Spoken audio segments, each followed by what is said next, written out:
Hello guys, അപ്പോൾ നമുക്കൊരു get ready with me ആയാലോ. നമ്മളൊന്ന് പുറത്തേക്ക് പോവാണ്. സോ നമുക്കൊരു ഗെറ്റ് റെഡി വിത്ത് മീ ആണ്. സോ ഇപ്പം ഗായ്സ്, ഇതിപ്പോൾ ഞാൻ ഫസ്റ്റ് ഒരു മോയ്സ്ചറൈസർ ഇട്ട് കൊടുത്തിട്ടുണ്ട്. അതിന് ശേഷം ഞാനൊരു തിൻ്റെ ലാക്മിൻ്റെ സൺസ്ക്രീനാണ് യൂസ് ചെയ്യുന്നത്. സോ നമുക്ക് അപ്ലൈ ചെയ്ത് കൊടുക്കാം. സോ അങ്ങനെ നമ്മുടെ കലാപരിപാടികളൊക്കെ തുടങ്ങുകയാണ്. ഫസ്റ്റ് തന്നെ ഞാൻ നന്നായിട്ട് സൺസ്ക്രീൻ ഒന്ന് എല്ലായിടത്തും ഒന്ന് ഇട്ട് കൊടുക്കുന്നുണ്ട്. പിന്നെ അതിന് ശേഷം നമ്മൾ ഫൗണ്ടേഷനാണ് ഇട്ട് കൊടുക്കുന്നത്. അത് വളരെ കുറച്ചാണ് ഇട്ട് കൊടുക്കുന്നത്. ജസ്റ്റ് ഒന്ന് നമ്മൾ ക്ലിയർ ആയിട്ട് നമ്മുടെ സ്കിന്നൊന്ന് ഗ്ലോ ആയി നിൽക്കാൻ വേണ്ടിയിട്ട് മാത്രമാണ് നമ്മളങ്ങനെ ചെയ്യുന്നത്. പിന്നെ അത് കഴിഞ്ഞിട്ട് ഞാനിവിടെ ഐലൈനർ ഇട്ട് കൊടുക്കുന്നുണ്ട്. ജസ്റ്റ് ഒരു വാല് മാത്രമാണ് ഇട്ട് കൊടുക്കുന്നത്. സോ ഐലൈനറോട് ഇട്ട് കൊടുത്തു കഴിഞ്ഞ് കഴിഞ്ഞാൽ നമ്മൾ മെയിനായിട്ട് ഇന്ന് നമ്മൾ യൂസ് ചെയ്യുന്നത് നമ്മുടെ ബ്ലഷാണ്. സോ ബ്ലഷും കൂടി യൂസ് ചെയ്യുന്നുണ്ട് കേട്ടോ. സോ ബ്ലഷ് നമ്മൾ മൊത്തത്തിൽ അങ്ങ് തൂത്ത് വാരി ഇട്ട് കൊടുത്തിട്ടുണ്ട്. ഫേസിൽ കവളിലും താടിയിലും എല്ലായിടത്തും അങ്ങ് ഇട്ട് കൊടുത്തിട്ടുണ്ട്. ഇപ്പോൾ ബ്ലഷ് ഇട്ടപ്പോൾ തന്നെ നിങ്ങൾ ആ ഒരു മാറ്റം കണ്ടില്ലേ ഗായ്സ്. അപ്പോൾ ഇന്നത്തെ മേക്കപ്പിൻ്റെ മെയിനായിട്ടുള്ള ഒരു സാധനം എന്ന് പറയുന്നത് ഈ ഒരു ബ്ലഷ് തന്നെയാണ്. പിന്നെ നമ്മൾ യൂസ് ചെയ്യുന്നത് ഒരു ലിപ്സ്റ്റിക്കാണ്.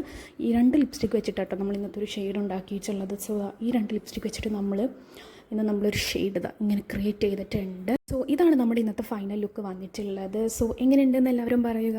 സോ അടുത്തത് നമ്മൾ ഇന്നിടാൻ വേണ്ടി പോകുന്നുള്ള കോസ്റ്റ്യൂമാണ്. സോ ഞാൻ ഈ ഒരു കോസ്റ്റ്യൂമാണ് ഇടാൻ വേണ്ടിയിട്ട് പോകുന്നത്. ഈ ഒരു ഗ്രീൻ കളറുള്ളൊരു ഫുൾ ഗൗണാണ്.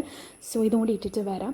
സോ അതിൻ്റെ കൂടെ പിന്നെ ഞാൻ ഈ ഒരു ബാംഗിളും കൂടി പെയർ ചെയ്യുന്നുണ്ട്. സോ ഇത്ര മാത്രമേ ഉള്ളൂ കേട്ടോ ഇന്ന് ചെയ്യുന്നത്. അപ്പോൾ ഇന്നത്തെ വീഡിയോ ഇത്രയേ ഉള്ളൂ. ബായ്.